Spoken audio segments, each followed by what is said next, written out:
I mean, he must have thought that this was it. It was just going to be a slow, lingering, miserable death alone in the jungle. That's what he probably accepted for himself. Hey friends, welcome back. I am Jason, and we are at the end of the hurricane that's coming through. We've got a lot of rain, a lot of heavy rain for the past 48 hours. Now we've got quite a bit of wind, and that's why I'm inside here. Today's video, what I'd like to talk about is a story of survival that happened in Bolivia.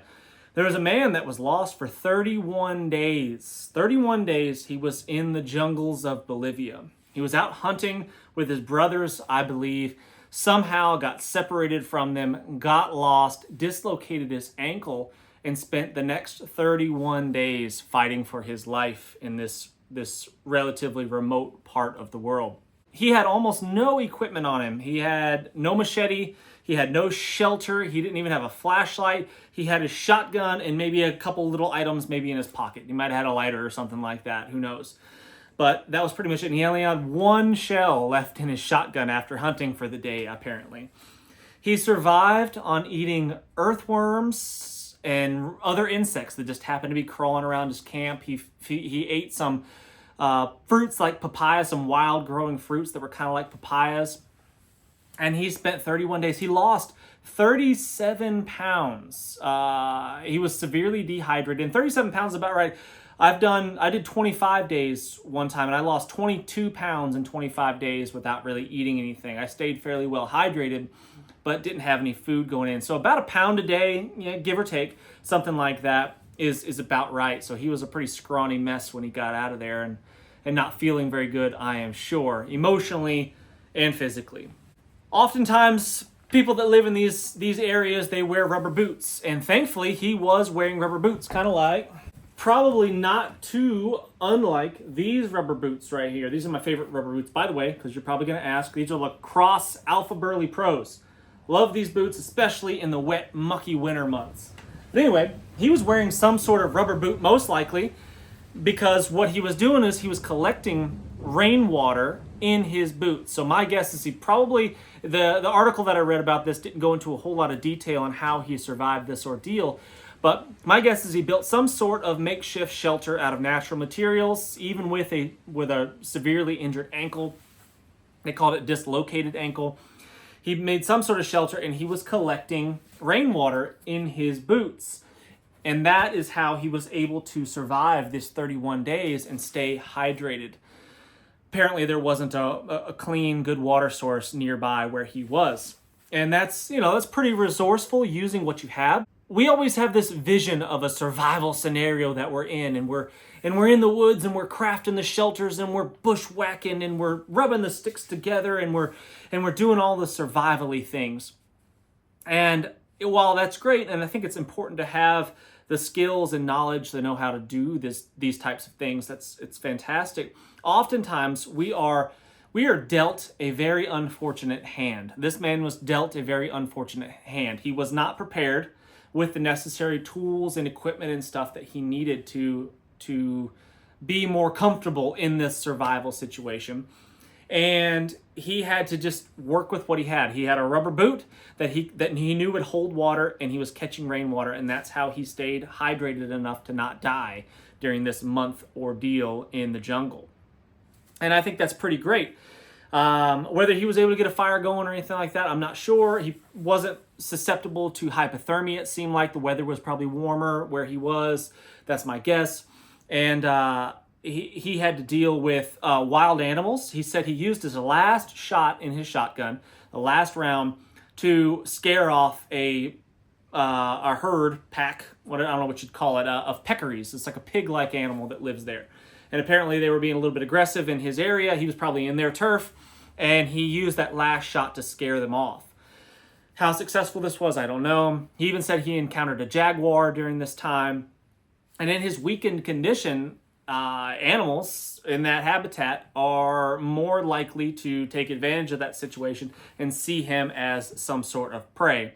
Maybe not the peccaries, but a jaguar certainly would be a concern if you are in a really, really weakened condition by yourself, scared, lonely, freaked out, and injured.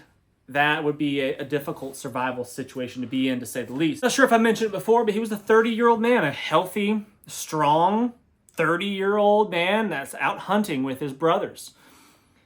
All evidence would lead to him being capable and prepared for this type of environment, but stuff happens. That's just the thing. You could be the strongest, fittest, most knowledgeable survival expert on the planet, and stuff just happens, right?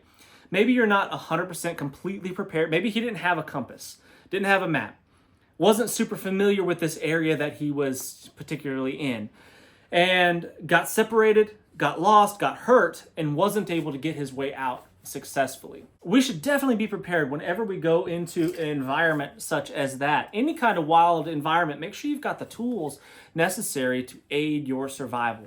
Some sort of shelter, absolutely, definitely have some sort of shelter with you. It's too easy to carry a poncho. It's too easy. They don't weigh anything. They're very lightweight.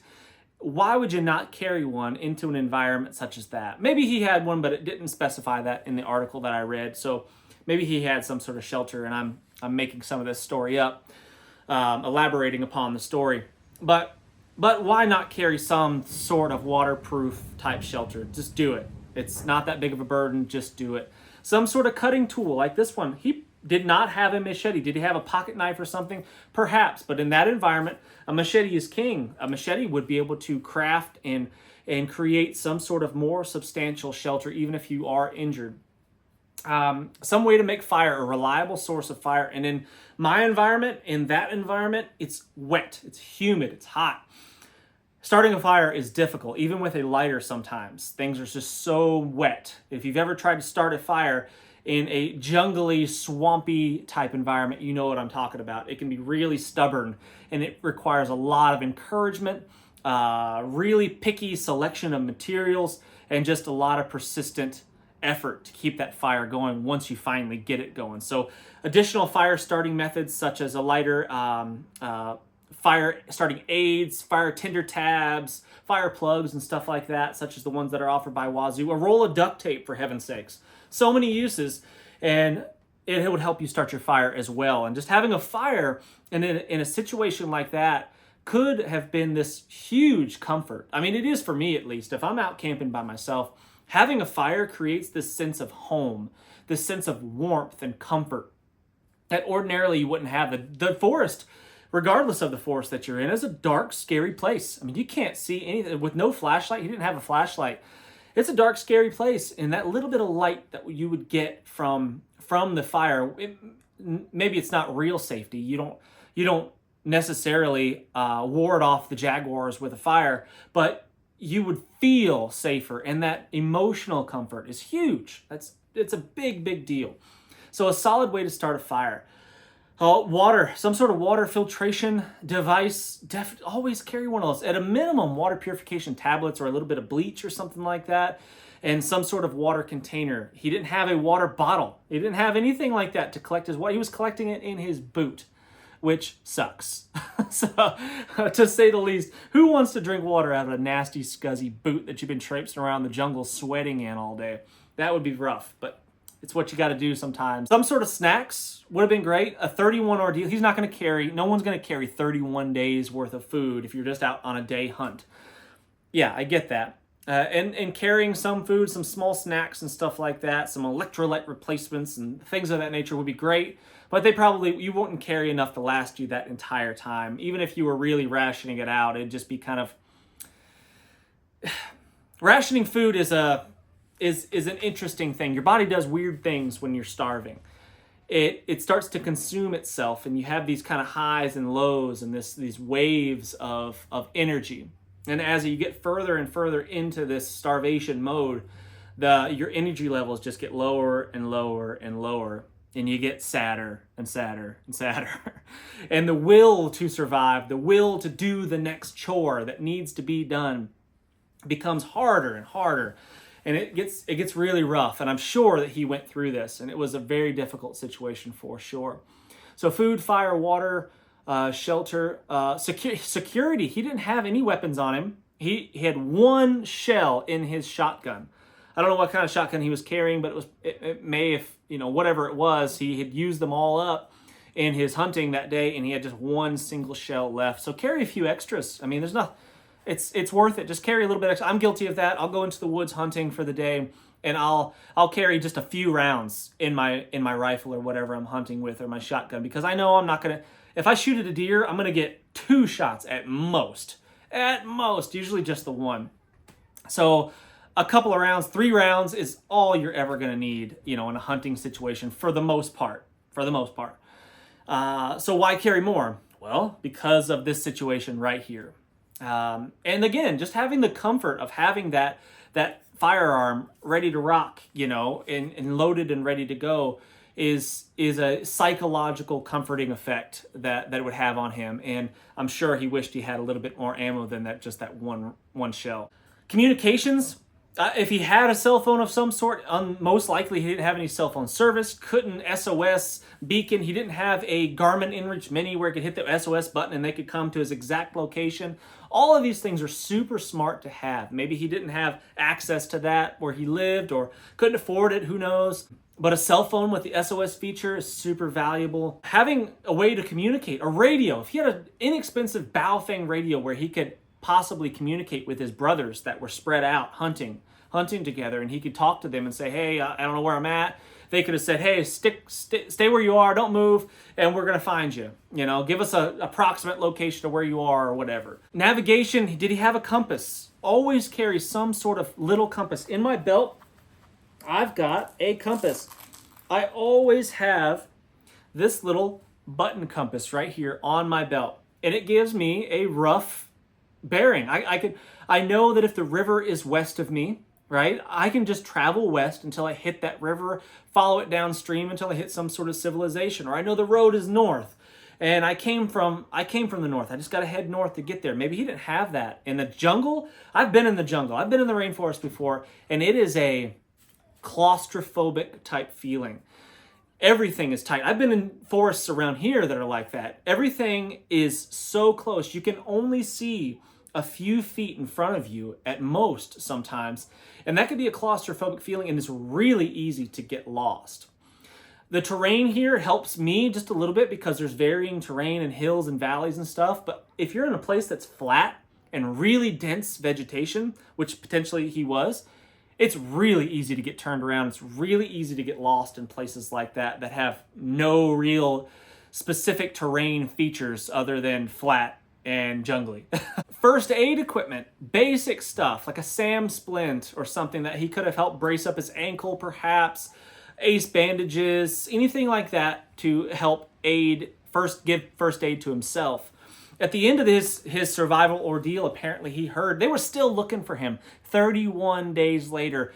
Most search and rescue parties are going to probably give up after a couple weeks of looking for you. They're going to assume that you have succumbed to whatever got you in trouble in the first place. They were still looking for him 31 days later. He heard them nearly a quarter mile away, and then apparently hobbled his way a quarter mile through the jungle to these voices or whatever that he heard, and found his rescue there, which is pretty amazing, pretty incredible story. And he was so appreciative, thanking God the entire time that he was saved, he was rescued. And the emotion in his eyes, you could tell he was just so relieved that, he must have thought that this was it. It was just going to be a slow, lingering, miserable death alone in the jungle. That's what he probably accepted for himself at this point in his ordeal. And then to hear those rescuers, that rescue party still looking for him, he found the gumption, he found the energy, he was able to get himself to them, and he was rescued. And he is so appreciative to God. He thanked God over and over and over again. And that's another big one. Having faith that there's the higher power. There's God looking out for us, and he actually cares about what happens to us. And a little bit of faith, just a little bit of faith goes a long ways. And he had that. And I'm sure that helped him get through this survival ordeal.